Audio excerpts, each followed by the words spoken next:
জীবনে একটা ভালো লাইফস্টাইল কেই বা চায় না, কিন্তু কিছু করে সফল হওয়া কিন্তু অত সহজ কাজ নয়। তাই শুধু পরিশ্রম আপনাকে সফল বানাতে পারবে না, এর জন্য চাই থিঙ্কিং কোয়ালিটি, মানে হলো চিন্তন করার সঠিক পদ্ধতি। একজন রিক্সা চালক বা মাঠে কাজ করা মানুষ সবচেয়ে বেশি পরিশ্রম করে, কিন্তু তারা সফল হতে পারে না। আপনারা দেখেছেন অফিসে উঁচু পোস্টে কাজ করা মানুষ তার নিচে পোস্টে কাজ করা মানুষের থেকে কম পরিশ্রম করলেও তার পারিশ্রমিক কিন্তু অনেক বেশি হয়, আর সেই নিচে পোস্টে কাজ করা মানুষের পারিশ্রমিক কিন্তু অনেক কম হয়। তাই হার্ডওয়ার্ক শুধু আমাদেরকে জীবনে সফল বানাতে পারে না, এর জন্য চাই থিঙ্কিং কোয়ালিটি। থিঙ্কিং স্কিল নির্ভর করে 5টি বিষয়ের উপর। প্রথম বিষয় হচ্ছে থিওরাইজিং, দ্বিতীয় হচ্ছে প্রেডিক্টিং, তৃতীয় হচ্ছে এভ্যালুয়েট, চতুর্থ হচ্ছে মেমোরি রিকল, 5 নাম্বার হচ্ছে থট অর্গানাইজেশন। এখন এই 5টি বিষয় কি, এটা যদি আমরা বুঝে যাই তাহলে আমাদেরকে সফল হওয়া থেকে কেউ আটকাতে পারবে না। প্রথমত হচ্ছে থিওরাইজিং। থিওরাইজিং মানে হলো কোনো কিছু করার আগে সেই বিষয়কে নিয়ে রিসার্চ করা। কোনো কোম্পানি তার প্রোডাক্টকে নিয়ে আসার সময় মার্কেটিং করে, আর এই মার্কেটিং করার আগে তারা একটা রিসার্চ করে সেই প্রোডাক্টকে মার্কেটকে কিভাবে প্লেস করবে তার একটি থিওরি তৈরি করে। যেমন আমরা ক্যাডবেরির নাম শুনেছি, এটি প্রথমে ছিল বাচ্চাদের চকোলেট। এতে বিক্রি একটি মাত্র স্তরেতেই আটকে ছিল, সেটা হচ্ছে বাচ্চাদের মধ্যে। কোম্পানি একটি মার্কেটিং করে যে কোনো কিছু শুভতে মিষ্টি মুখ হয়ে যাক ক্যাডবেরির সাথে, এতে বাজারের মিষ্টিকে রিপ্লেস করে ক্যাডবেরির সাথে। এখন জন্মদিন, রিলেশন সেলিব্রেশন, ফেস্টিভ্যাল সেলিব্রেশন সব কিছুতেই কিন্তু ক্যাডবেরি কিন্তু মাস্ট হয়ে দাঁড়িয়েছে। চকলেট আমরা দিই মিষ্টি মুখ করানোর জন্য। এর মাধ্যমে ছোট বড় সবার কাছেই কোম্পানি তার প্রোডাক্টটিকে কিন্তু পৌঁছে দেয়। তাই আমাদেরকে কোনো কাজ করার আগে তার একটা ফুল থিওরি অবশ্যই কিন্তু থাকা দরকার। কিভাবে করবেন, যদি এই প্ল্যান কাজ না করে তাহলে আর কি করা যায়, কি কি বাধা আপনাকে ফেস করতে হতে পারে, এই সমস্ত কিছু একটা কাগজে যদি আপনি থিওরাইজিং করেন এবং তারপরে যদি আপনি এগোন তাহলে আপনার কাজ করতে কিন্তু অনেক সুবিধা হবে।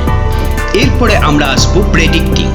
কথাটা খুবই স্পষ্ট যে প্রেডিক্ট করা, তার মানে আগের থেকে কি হতে পারে সেটাকে বুঝে ফেলা। আমরা কেউ ভবিষ্যৎ দেখতে পারি না, এটা মানুষের অসাধ্য, কিন্তু আপনি যে কাজ করতে চলেছেন সেই কাজ আপনি কিভাবে করবেন এবং তার ফলে সমাজে কি প্রভাব ফেলতে পারে তার একটা আগাম ধারণা কিন্তু আমরা করতে পারি। এটা একটু বুঝতে কঠিন লাগছে, আমি সহজ করে বলছি। একটা সময় ছিল যখন আমি ক্লাস 7 বা 8-এ পড়ি, তখন এত ইন্টারনেট বা স্মার্টফোনের প্রচলন ছিল না। তখন কল করার জন্যও 1.5 টাকা 2 টাকা মিনিট পার মিনিটেও কিন্তু কল করতে হতো, আর তখন ছিল সাধারণ মোবাইল।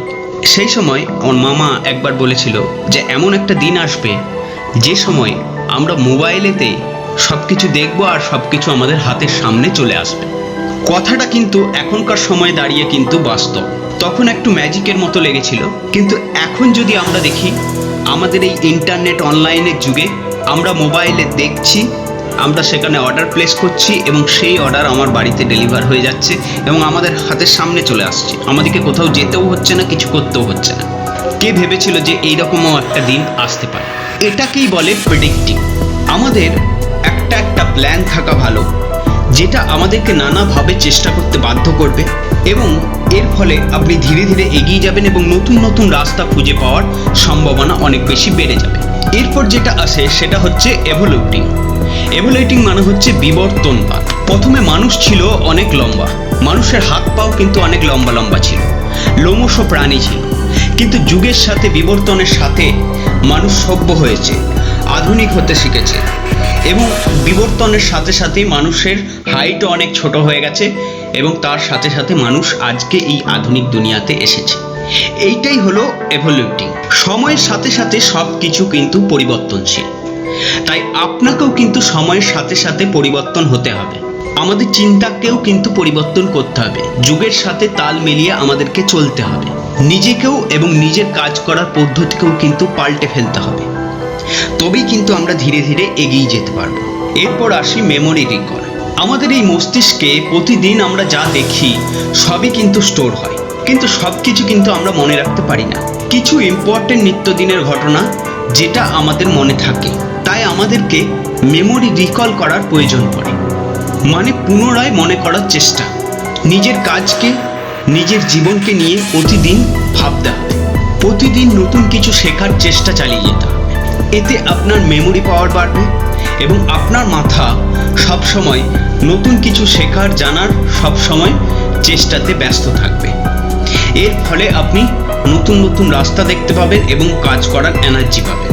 এরপরে যে বিষয়টা বলবো, থট অর্গানাইজেশন। প্রতিদিন নাই করে হাজার রকম চিন্তা আমাদের মাথার মধ্যে আসে। কারণ হচ্ছে আমাদের মস্তিষ্ক হচ্ছে কল্পনাপ্রবণ, কিন্তু সব ভাবনা চিন্তার উপরে কিন্তু বিশ্বাস করতে নেই, কারণ সব ভাবনা চিন্তা কিন্তু সত্যি হয় না।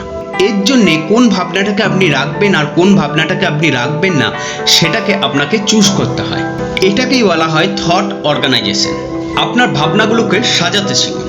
মানুষ মাত্রই হলো আবেগপ্রবণ।